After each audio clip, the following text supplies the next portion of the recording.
সত্যিকারের কথা, আমার শাশুড়ি যেহেতু অসুস্থ, আমি ব্লগ ভিডিও তো তোমাদেরকে সাথে শেয়ার করেছি, তাই জন্য আমি ব্লগ ভিডিও দিতে পারছি না, লাইভেও সেরকমভাবে আসতে পারছি না। উনি অপারেশন হয়েছে, ওনাকে ছাড়া বাড়িতে ছেড়ে দিয়েছেন, উনি এখন বাড়িতেই আছে পুরোপুরি রেস্টে। ইভেন আমার উপরে সব চাপ পড়ে গেছে, তো ঠিক ওই জন্য আমি পাচ্ছি না ঠিক করে লাইভ করতে। চলো লাইভে তো আজকে চলে আসলাম অনেক দিন বাদে তোমাদের সাথে আড্ডা মারবো বলে।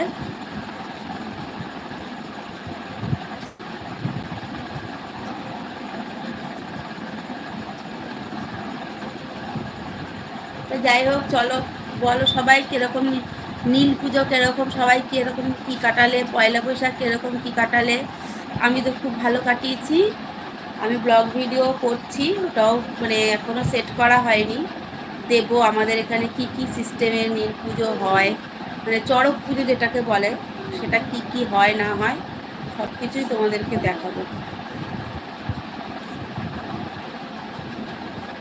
আমার চ্যানেলে গিয়ে ভিডিওটা দেখতে পারবে। ধরো আজকে কালকে না হলে পরশু দিন ছাড়বো ভিডিওটা।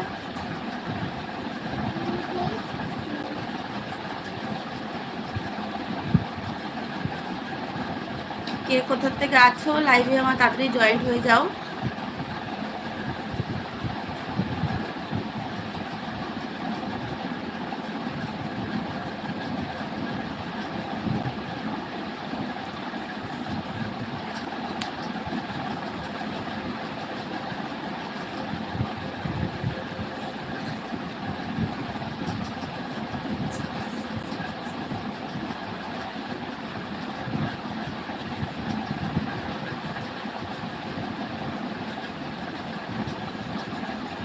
চোখ মুখের কি হাল দেখেছো, মানে এতটা প্রেশার পড়েছে যে চোখ মুখের অবস্থা খুবই খারাপ।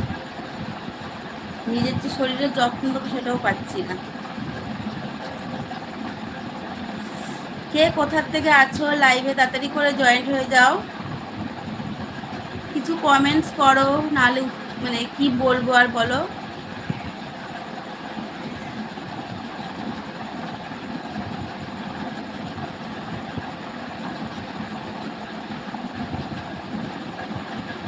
মামা আমি তারপর বলি তো লাইক আর কমেন্ট করে দেবো, বলবো না একটা লাইক আর কমেন্ট করে দিয়ে তোমরা সবাই দেখতে থাকো।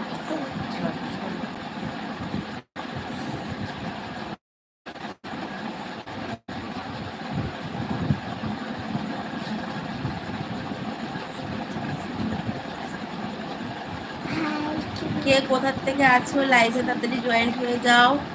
কেউ কিছু কমেন্টস করে একটু বলো কেমন লাগে আমাকে, না লাগে, ভালো কি খারাপ। অনেকের কাছে খারাপও লাগতে পারি।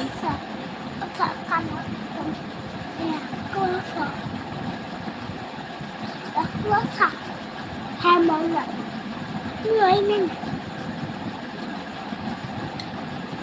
তোমরা কেমন মাছ সুন্দরের মনি কেমন আছে,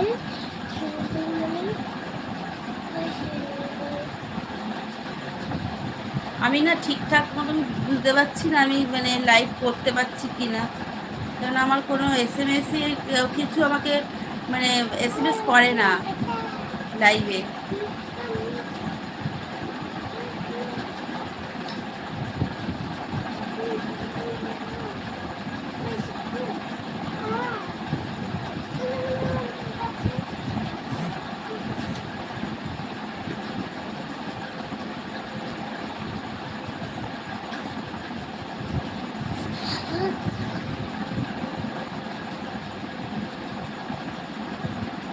বাবা মোবাইলটা কাঁপছে না, মোবাইলটা কাঁপছে।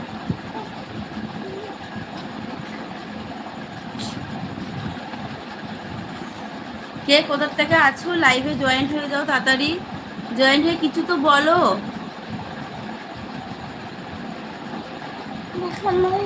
তোমরা বলছো না মানে হয়তো আমাকে কারোর ভালো লাগে না।